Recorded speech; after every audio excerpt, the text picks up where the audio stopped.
animan a escribir algo ustedes o quieren probar y demás, y si no, bueno, lo dejamos. Hay argumentos un poco más complejos.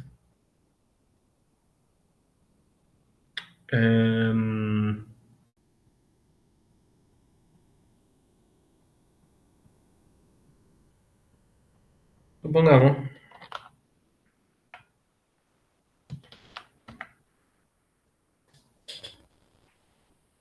que acá pudiesen haber, si está bien, test.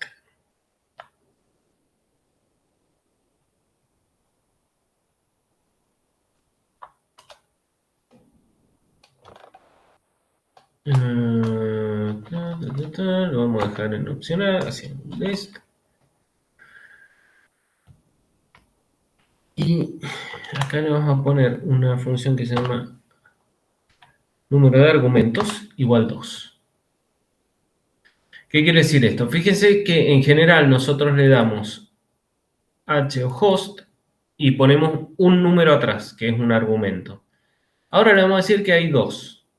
¿Sí? Vamos a dejar solo como test.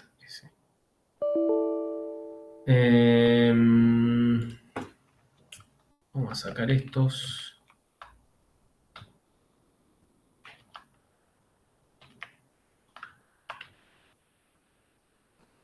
Porque en este caso no van a hacer ruido nada más. Supongamos que vamos a usar este tal destination. Incluso acá vamos a definir, creo que se llama, esperen que tengo acá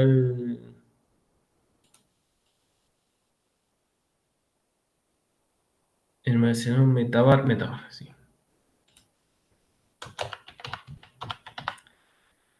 La metavar o metavariable es una descripción de las variables que estamos poniendo.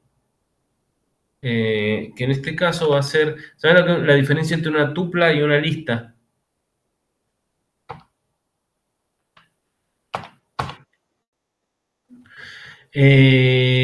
No, los dos son iterables. Mira, se puede modificar, claro. Básicamente, si vamos a mostrar claramente acá que si A es, vamos a poner así, vamos a hacer explícitamente que es una lista.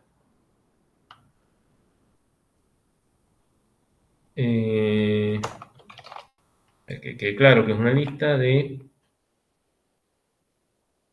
voy a tener 1, 2 y 3. Es más, 1, 3 y 2.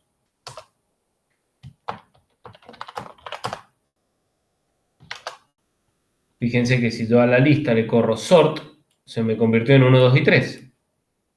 Mientras que una tupla, que se hace con los paréntesis, es 1, 3 y 2. No sé si tiene la función sort. No tiene la función sort porque no se puede ordenar. De hecho, la tupla siempre va a tener ese orden. Si yo le pido el elemento 2 de la tupla, me va a dar el 2. Si le pido el elemento 1, me va a dar el 3. Mientras que en la lista tenemos ese asunto de que yo, si a la lista acá le pido el elemento 2, supongamos, yo lo defino así. Bueno, de hecho yo a la lista le puedo pedir el elemento 2 y le puedo decir ahora pop, era el último, y ahora le pido el elemento 2 y me dice, ya no tiene más. Esta lista se modificó. Sí, ahora tiene solo 2 elementos. Y también le puedo append. Incluso le puedo hacer un append de otra lista, por ejemplo, 4 y 5. Bueno, sin esta coma, bueno, hagamos así.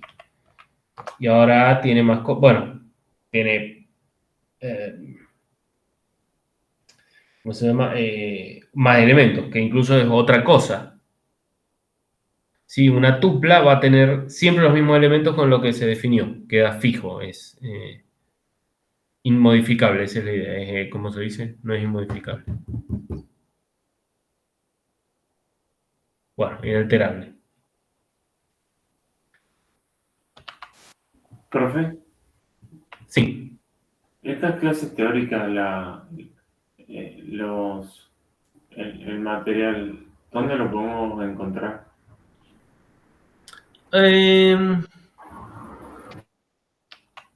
La verdad que en internet, pero yo no voy a hacer preguntas teóricas. La idea es que esto se aprenda con el proyecto.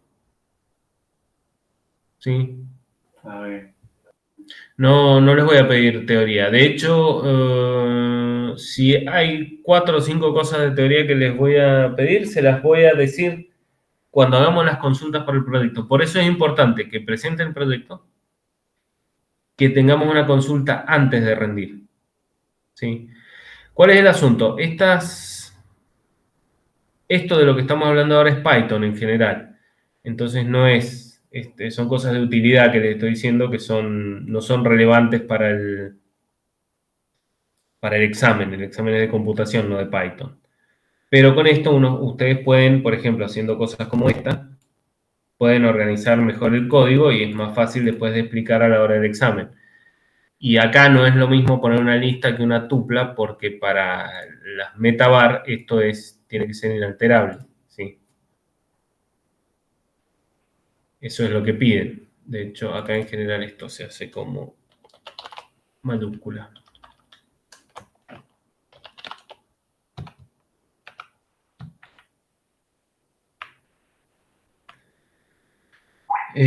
¿Cómo se llamaba ese?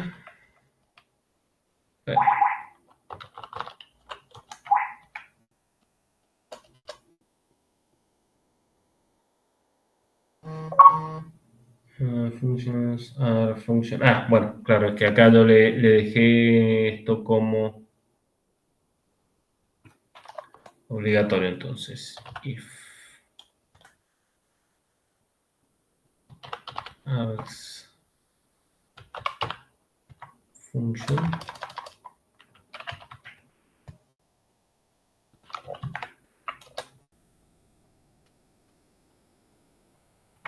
Esperen, este se lo vamos a pedir como. Bueno, podemos pedirle la duda directamente. Fíjense que acá habíamos definido el parámetro o la flag de o dest, y acá nos aparecen, fíjense que este tenía host, era fácil, venía la H y un número, la P y un puerto, pero ahora vienen dos cosas. ¿Sí? Entonces yo tendría que ponerle D, como habíamos dicho antes, y acá el puerto directamente. ¿Sí? Me dice destination no, porque esto no está definido acá. Entonces, supongamos lo que podemos hacer es if port and args host. Tienen que estar los dos definidos, vamos a hacer esto. Y si no, ahí está. ¿Sí? Y fíjense que acá dicen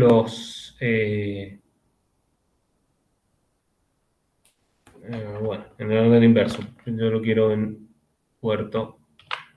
No, está bien. Ni que supiera lo que estaba haciendo esto. Porque fíjense que lo he puesto al revés. Vamos a hacer así. Vamos a poner el orden que lo pondríamos habitualmente, que es así.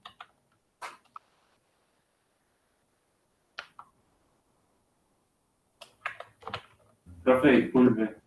Sí. ¿Esta materia es promocional? No. Es con examen final. Básicamente esto funciona así. Tienen que hacer el proyecto que yo les comenté en la otra clase para regularizar, que es el que lo más simple generalmente es un programa de chat, porque tiene que cumplir con 4 características fundamentales: que tenga paralelismo, asincronismo y concurrencia, y que use sockets. Son las 4 cosas básicas. Después hay adicional si está containerizado, y se usa argumentos de consola. Mientras más cosas use, mejor. Mientras más cosas use de las que vemos, ¿sí? Ese proyecto lo pueden hacer individualmente o en equipos. Lo más recomendable, por la experiencia que hemos tenido, es que sean de a dos. Es cuando es más ágil el examen y más llevadero de hacer. Y para regularizar, tienen que presentar algo del proyecto, no tiene que estar terminado ni funcionando, pero bueno, por lo menos tiene que tener algunas partes, aunque sea intentar hacer esas cosas. Después, obviamente, no siempre todo funciona de una. Lo que tiene un programa de chat es que tienen cliente y servidor, usan sockets para comunicarse. Como cada servidor se tiene que poder conectar con por lo menos dos clientes, hay una cuestión de concurrencia en dónde van a parar los chats para que todos lo puedan ver. Necesariamente paralelismo, porque va a tener que manejar al menos dos clientes.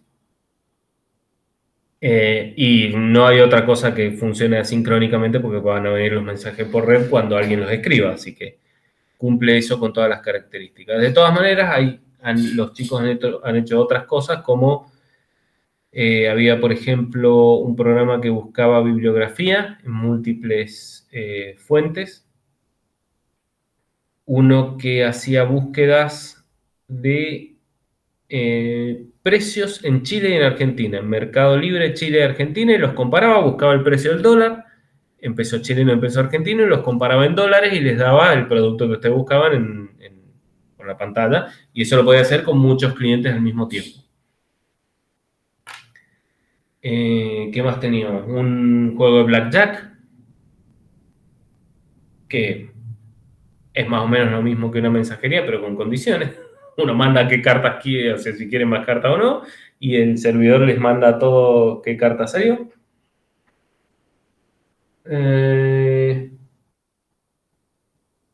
Y creo que sí, había uno que buscaba valores de acciones o criptomonedas, no me acuerdo, cosas por el estilo.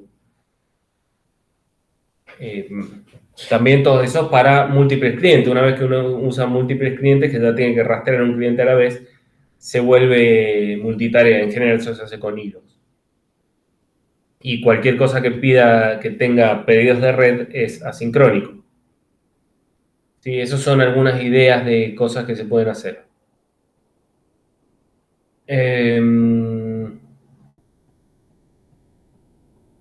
Pero la idea es que hagan ese proyecto, que lo veamos en horas de consulta o en la misma clase. En realidad, ya pasada la mitad del año, estaría bueno, aunque sea que empiecen a hacer algunas cosas. De hecho, si van, por ejemplo, ahora pueden ir tomando esto como ejemplo e ir ya haciendo, teniendo el parser de parámetros. Después, cuando veamos socket, le van agregando sockets, y si lo hacen durante la clase va a ser más llevadero.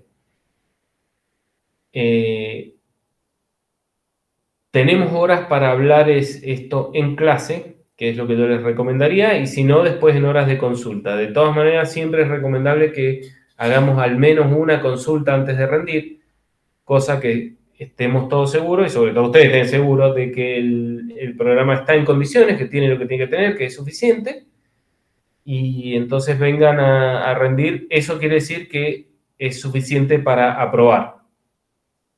Entonces ustedes vengan a rendir por lo menos con la noción de que van a aprobar. Bien. Sí, Dos preguntas. ¿Hay sí. parciales? No, no. Ah, y la segunda, el final es, Sí. eh, o sea, no pregunta, o sea, lo pregunta es lo que es teoría puntual.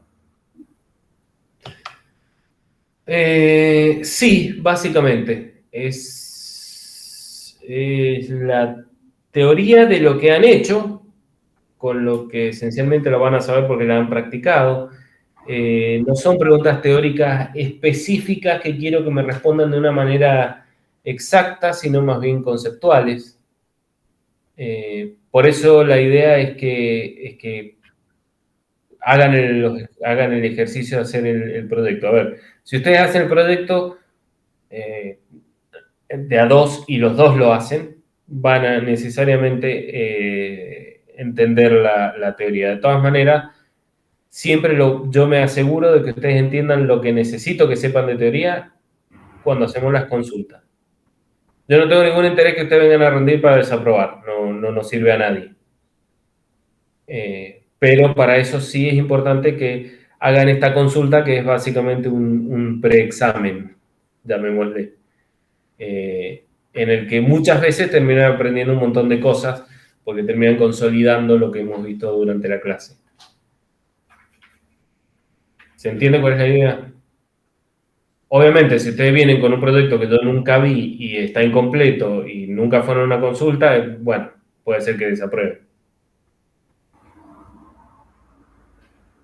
Salvo que, no sé, que hayan averiguado con un montón más y que esté todo seguro.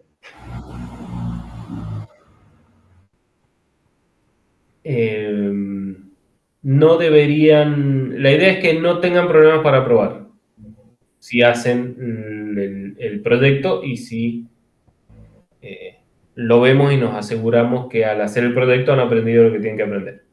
A mí me interesa que aprendan muy bien unos pocos conceptos, que los tengan, no que lo aprendan muy bien, no son complicados, que los tengan claros. Sí, no es una camionada de cosas. Yo también fui a la facultad y sé todas las cosas que uno no aprende y que vio en la facultad y prefiero que se queden con las cosas que yo me acuerdo que sí aprendimos, que son mucho más importantes.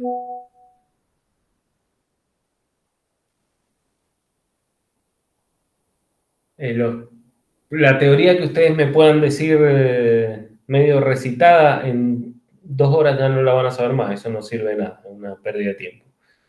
Haciendo, sí van a aprender, van a tener la experiencia, que es lo que enseña, y van a lograr extraer, yo les voy a hacer un par de ejercicios, de hecho sobre su propio trabajo, por ejemplo, implementar hilos e implementar una librería que se llama Async.io para trabajar asincronismo. Y en eso van a ver, por ejemplo, que se puede hacer asincronismo sin usar Async.io. O sea, no importa que la librería se llame Async.io o no. Pueden hacer cosas asincrónicas con hilos. Y de hecho, Async.io termina disparando un montón de hilos también. Entonces son conceptos que se pueden mezclar.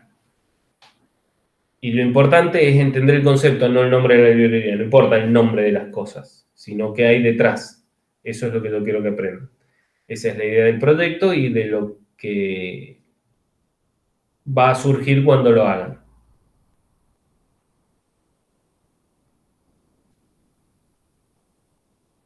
¿Está? ¿Cómo es? Lo pueden volver a preguntar todas las veces que quieran. No, sí, profe, está claro. Sí, sí. No, pero está bien, digo, no hay ningún problema, lo pueden preguntar todas las veces que quieran.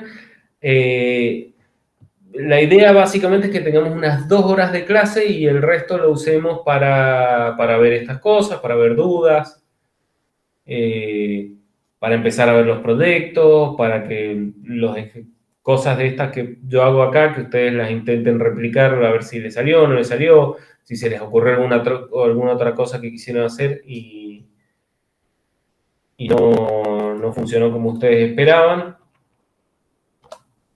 Ahí, por ejemplo, acabamos de hacer que tiene fíjense, que ahora yo le mandé punto D, guión D, y me escribió, para que no escriba destination, nombre dest. Sí, entonces fíjense que acá se podía mandar con un solo flag 2 parámetros distintos, ¿sí? Eso es lo que le quería mostrar, que se puede hacer esto. Este metabar que sale acá se puede poner en todos lados. Acá esta también le puedo poner metabar. Metabar. Igual, acá tengo un string.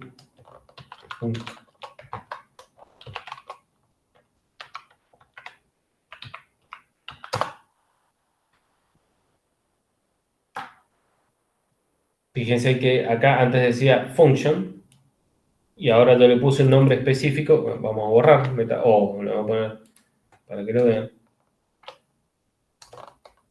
Function. Lo ponemos completo y ahora ven que lo pone completo. Lo que ustedes pongan ahí es lo que usa acá para mostrar en la ayuda, básicamente. No tiene otra función que mostrar en la ayuda. Esto se muestra en la ayuda. ¿Sí? Obviamente esto no es lo que uno quiere generalmente. Y normalmente las metabar son para casos como esto o para casos muy específicos en el que, por ejemplo, si este es el host, acá quiero poner algo más explicativo o poner algo como...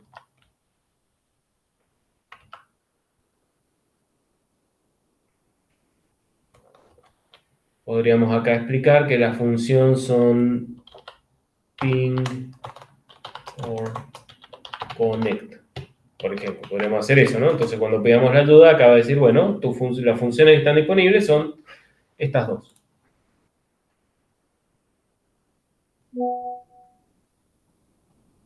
¿Sí? Esto viene no solo a que ustedes puedan programar usando los parámetros de consola, sino que empiecen a ver cómo van a encontrarse ustedes con los parámetros de consola. Por ejemplo, fíjense que Docker tiene un montón de parámetros. Todos estos son comandos.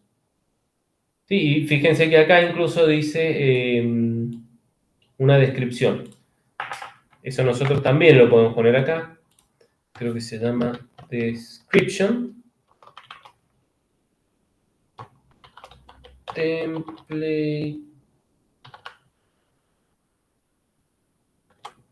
for network application. No sé si esto es le puse server, pero no sé si es un server o lo que sea. Entonces fíjense que ahora nos da una descripción de qué se trata esto, qué es lo que hace este programa, cómo se usa. Lo primero, esto es totalmente estándar, cómo se usa, la descripción que nosotros le pusimos y cuáles son las opciones y una descripción de las opciones. Fíjense que cuando yo hice eso con Docker, me da también más o menos lo mismo. Y acá, por ejemplo, hay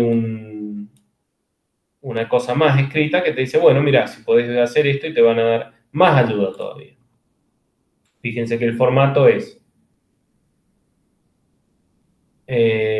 bueno, acá hay un comentario, me dice, mira, el "-h" no lo usamos, no lo vamos a usar más. Usamos el "-help". Como en el caso, y vámonos acostumbrando. ¿Sí? Ahora le di "-help" y fíjense que ahora ya no lo dice. Eso me dice, esto se usa así.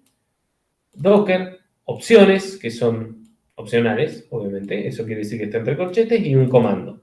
Estos son los comandos habituales. ¿Sí? Run, exec, estos son los que hemos usado acá. PS, build. Creo que los otros no lo hemos hecho. Y después hay comandos un poquito más sofisticados. Por ahí lo que podemos usar son image o volume.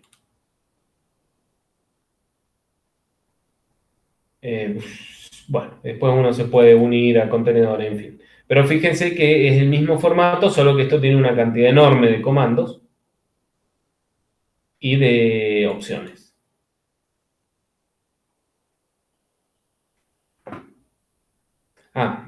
Sí, puede haber lo vamos a hacer vamos a usar arparse para mostrar esto. Podríamos nosotros usar lo que se llama un argumento posicional. Por ejemplo, este input acá. Esto parece que no está más, es el name explícito.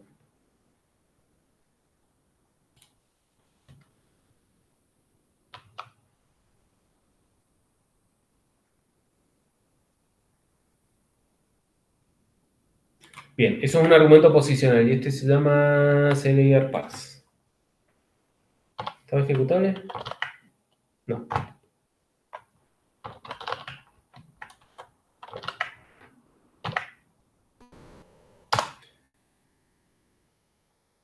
Ya.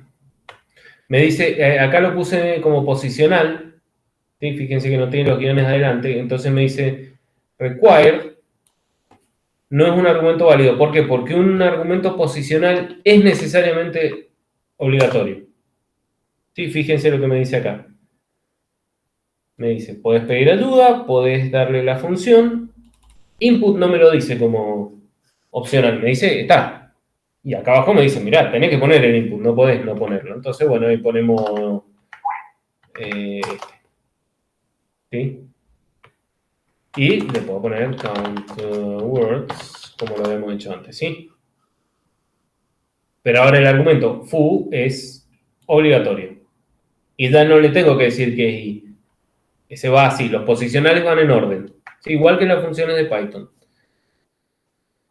Y por supuesto acá podemos poner un meta... Se me fue el nombre, meta, ¿cuánto era? Var. Metabar. Metavar. File name. Supongo, file name para que quede claro. Entonces lo hacemos así. Y acá me va a decir file name. Cosa que sepamos. Acá podríamos poner una descripción de qué se trata. Si fuese una imagen, podríamos poner image file o algo por el estilo, ¿sí?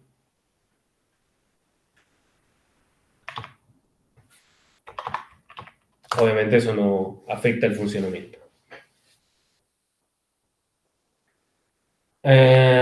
Creo que con eso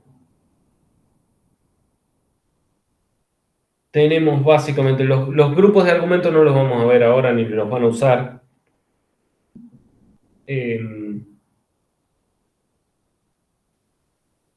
Es como bastante complicado para meter muchas funciones. Eso es parecido a lo que venían en Docker, por ejemplo. Si pedimos Docker help, fíjense que nosotros podemos pedir acá Docker run help. Y entonces nos tira todas las flags y todos los argumentos que se le pueden dar a Docker run, ¿sí? Por ejemplo, si se acuerdan, yo más temprano hice Docker run IT Alpine o Alpine. No sé, Alpine, no sé, supongo que está en inglés. No sé de dónde es la distribución esa. Es una distribución súper compacta, Alpine. No sé si la conocen. Por eso se usa para contenedores, porque es básica. Por eso tiene VisiBox, porque VisiBox tiene todos los comandos básicos en 800K. Entonces hace que toda, creo que mide 2 megas toda la distribución.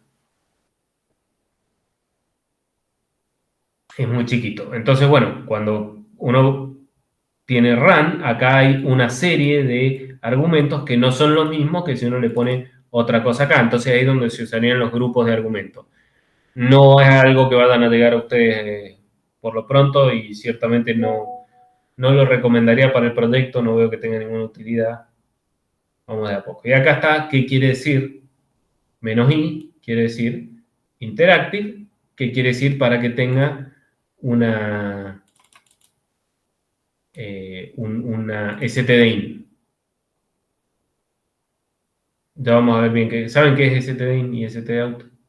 Después lo vamos a ver bien en Es una alerta, ¿verdad? en realidad es la consola, la pantalla que estamos viendo acá. Okay. stdin quiere decir que uno le puede escribir y stout quiere decir que lo va a escribir a la consola. Cuando se pone interactivo, pone stdin para que uno le pueda escribir. Y para que salga a la consola hay que ajustar lo que attach, ¿cómo se dice? Adjuntar una terminal que es lo que está en la consola acá mismo, ¿sí? Ya les explico exactamente qué es TTI y por qué es una terminal. Y entonces stdout, que es la salida por la que se escribe, por ejemplo, el print de Python, sale por stdout, viene a nuestra pantalla. Entonces, cuando yo le digo docker run it alpine, vengo acá. O alpine. Se puede producir, depende del idioma, Alpine, listo. Lo decimos en español, Alpine. Entonces, acá lo que hizo fue hacerlo interactivo, cosa que yo le puedo escribir algo, y me dio una terminal, cosa que pueda salir. Yo podría, por ejemplo, no hacerlo interactivo, y estamos en el horno, porque eso que está pasando, que aparece en la pantalla, me está rebotando a mí en el teclado. Pero como no le dije que fuera interactivo, en realidad el contenedor no lo está tomando. Entonces yo ahora voy a tener que ir a Docker PS, ver cuál es este contenedor y reventarlo. Docker kill.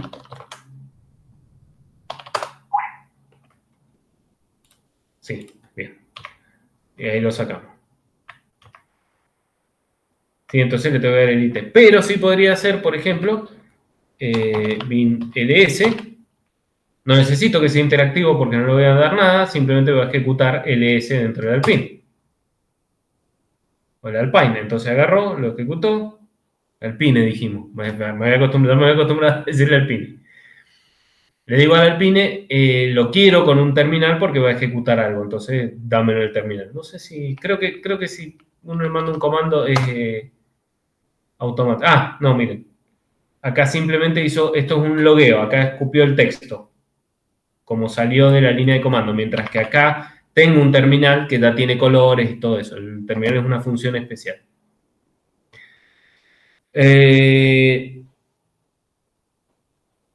Un poco de historia.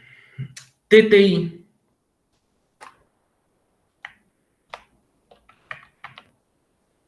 Hagamos esto corto y ya se pueden ir listo. TTI es un corto de teletype.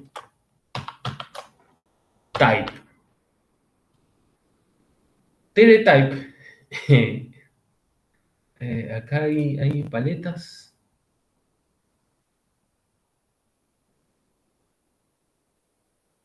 No sé qué es esto. No, no quería esto.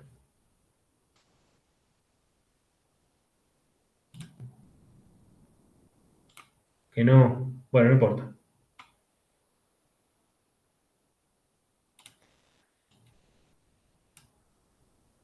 Hace muchos años, los sistemas Unix POSIX están hace muchos años. Debe ser de los años 70, algo así, cuando las computadoras eran de transistores y todavía capaz que habían de válvula. Era una cosa gigante.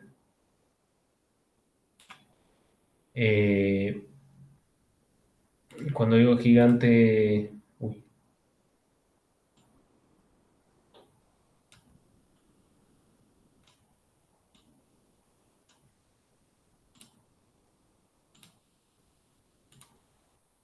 ¿Puedo elegir dos raditas? Ah, acá era.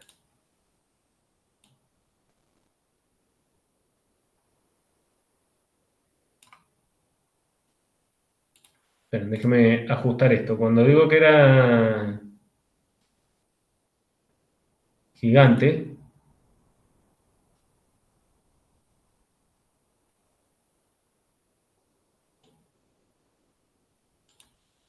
tendría que haber dibujado el hombrecito antes que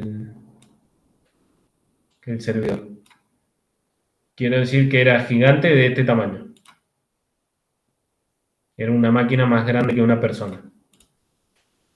Entonces este servidor, que era los que salen, si se ponen películas muy viejas, que tienen acá un montón de lucecitas y cositas así.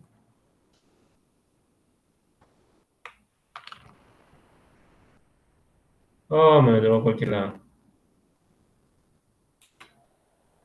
No sé si han visto en las películas viejas, las computadoras con un montón de lucecitas y cosas por el estilo.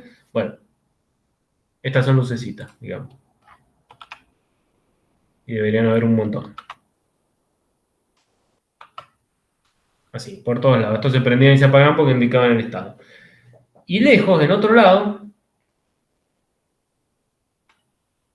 había una pantalla que tenía los bordes redondos porque era de rayos catódicos. Y eso tenía un teclado. De hecho, de esto no había uno, habían un montón.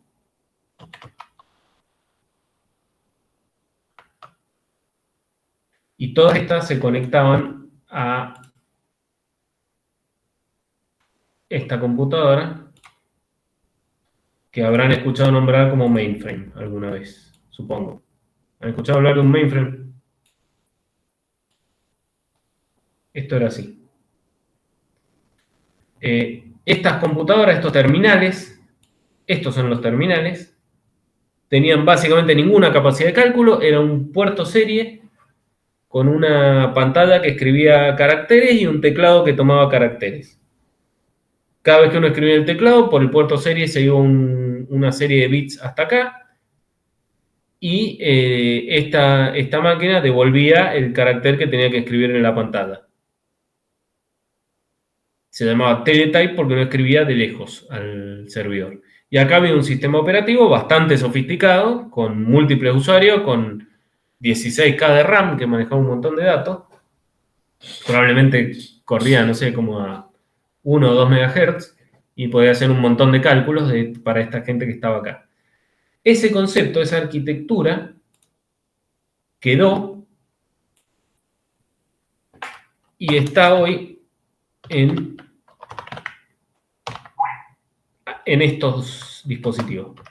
Todos estos dispositivos que están en un sistema POSIX son los teletypes. Son todos los terminales que podrían llegar a existir, a los que puede conectarse. De hecho, fíjense que, como les mostré otra vez, yo ya estoy conectado a uno de estos terminales. Tomé posesión de este terminal y estoy funcionando en el Teletype 2. Y es un dispositivo de caracteres, como si fuera un puerto serie, en el que yo mando con el teclado bytes y el terminal me los devuelve a la terminal, a la pantalla que tengo acá. Entonces, esto que está acá es un terminal. En algún momento se les llamaba pseudo terminales, porque en realidad no es remoto, sino que es local. Obviamente todo esto pasa en RAM a una velocidad extraordinariamente alta. Estos que dicen S son puertos series, o serían puertos series, que sí podrían funcionar de manera remota, y los TTI son los locales que tiene la computadora como opciones para escribir y recibir datos, que es lo que se conecta acá. Esto de acá es lo que pasa en el Alpine. Que yo puedo entrar y de hecho tiene todos esos dispositivos acá. Bueno, tiene uno.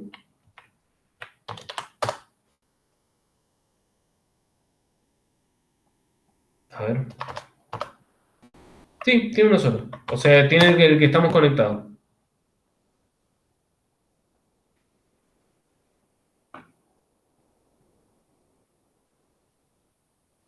Sí. Tiene este solo, que es en el que estamos conectados nosotros ahora.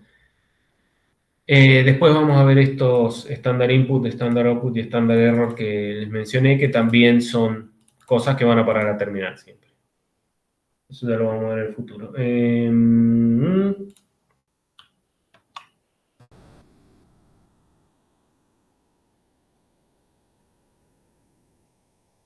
Después seguramente vamos a repasar esto en varias ocasiones. Y vamos a ver algo de Docker, así que ahí también vamos a repasar esto de los terminales, porque hay que acordarse cuándo usarlos. A veces se usan, a veces no. Ustedes podrían, por ejemplo, no usarlos en sus servidores, pero seguramente lo van a usar en sus clientes si lo dockerizan. Podrían, por supuesto, correr en un Docker el servidor y el cliente local.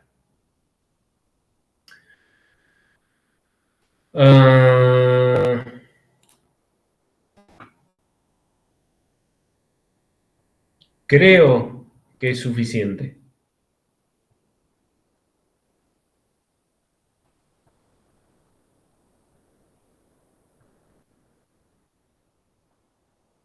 Profe, Sí, entonces el proyecto es crear un servidor o sea, un servidor para clientes, nada más. sí, básicamente deberían usar una arquitectura cliente-servidor con sockets, son todas cosas que vamos a ir viendo. y que para cada cliente lo manejará en paralelo de alguna manera que ustedes elijan.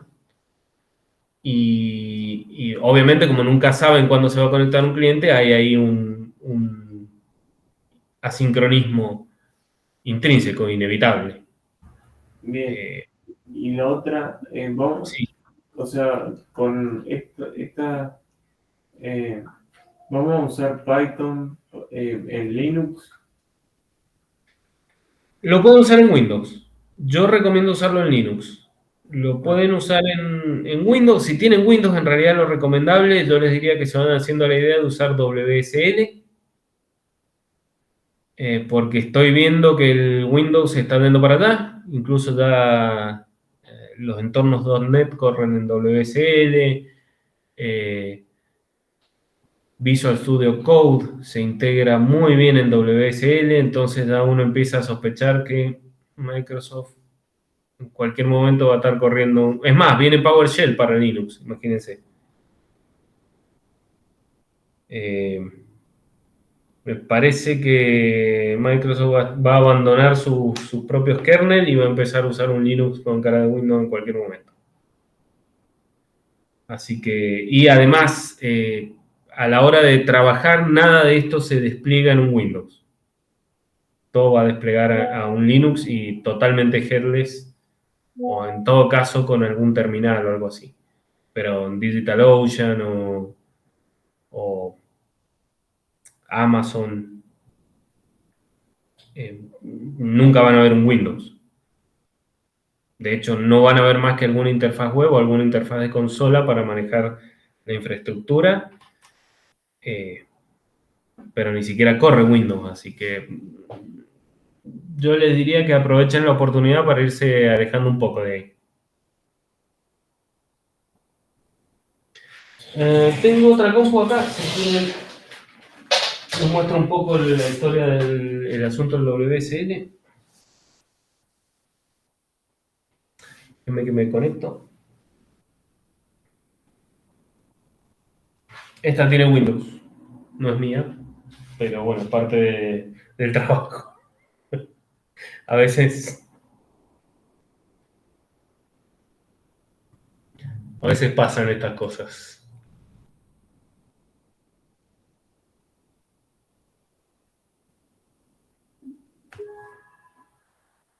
Déjenme que me conecte, me voy a unir y voy a compartir la pantalla de esta.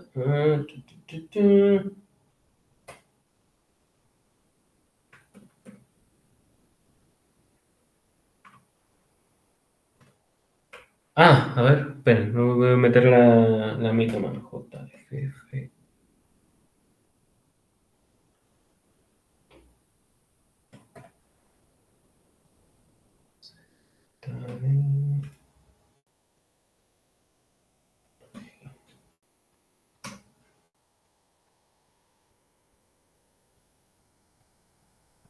otra consulta, ¿qué es Docker? Eh, es un gestor de contenedores. Eso quiere decir que corre entornos que están aislados de la computadora. Eh, lo podemos ver la clase que viene, si quiere, porque hay un montón de temas que no tienen por qué ir secuencial. Podemos meter Docker la clase que viene, ya que vimos ahora parámetros de consola y esto. Hacemos una introducción a Docker, vemos varias cosas y aparte sí, por ahí un poco más liviano para no entrar a lo más pesado después. Así que tomo la pregunta como una propuesta. La clase que viene vemos bien qué es Docker, pero la idea es que es un entorno contenido eh, donde se pueden correr programas sin que afecten al sistema operativo. Después tiene un montón de otras ventajas, además.